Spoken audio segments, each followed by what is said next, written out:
നേട്ടങ്ങളാണ് കൈവരിക്കാൻ കഴിഞ്ഞിട്ടുള്ളത്. എനിക്ക് അങ്ങേറ്റം ആവേശം പകർന്നു. മന്ത്രിസഭയിലെ രംഗമാണ് ആ സമയത്ത് ഇപ്പോൾ ഓർത്തെടുക്കാൻ പറ്റുന്ന ഏതെങ്കിലും പ്രധാനപ്പെട്ട നിമിഷം ഓർത്തെടുക്കാൻ കഴിയുന്നല്ലേ ഞാൻ പറഞ്ഞത്.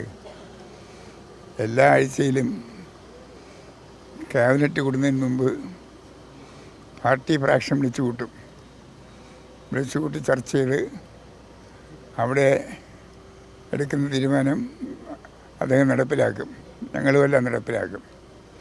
വളരെ ഐക്യത്തോടു കൂടിയാണ് ആ മന്ത്രിസഭ പോയത്.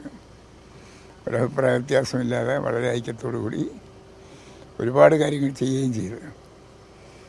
അന്ന് ഞാൻ തൊഴിൽ വകുപ്പ് മന്ത്രിയായിരുന്നു. തൊഴിൽ എക്സൈസ് കശുവണ്ടി വ്യവസായ വകുപ്പ് മന്ത്രിയായിരുന്നു. കശുവണ്ടി വ്യവസായത്തിൽ കുറേ അധികം കാര്യങ്ങൾ ചെയ്യാൻ എനിക്ക് കഴിഞ്ഞു. എക്സൈസിൽ പരാതിയൊന്നുമില്ലാതെ എനിക്ക് 5 കൊല്ലവും പൂർത്തിയാക്കാൻ കഴിഞ്ഞു. പിന്നീട് തൊഴിൽ വകുപ്പിൽ ഒരുപാട് നിയമങ്ങൾ ഞാൻ പാസ്സാക്കി. എല്ലാത്തിനും ESൻ്റെ എല്ലാ സഹായവും അനുഗ്രഹവും ഉണ്ടായിരുന്നു. അല്ല ഞങ്ങൾ കൂട്ടായിട്ടാണ്. ക്യാബിനറ്റുള്ള കാലത്ത് ഞങ്ങൾ കൂട്ടായിട്ടാണ്. ക്യാബിനറ്റ് അല്ലാതെയും എനിക്ക് വലിയ ഡിബേറ്റ് ഉള്ള അനുഭവം വളരെ വലുതാണ്.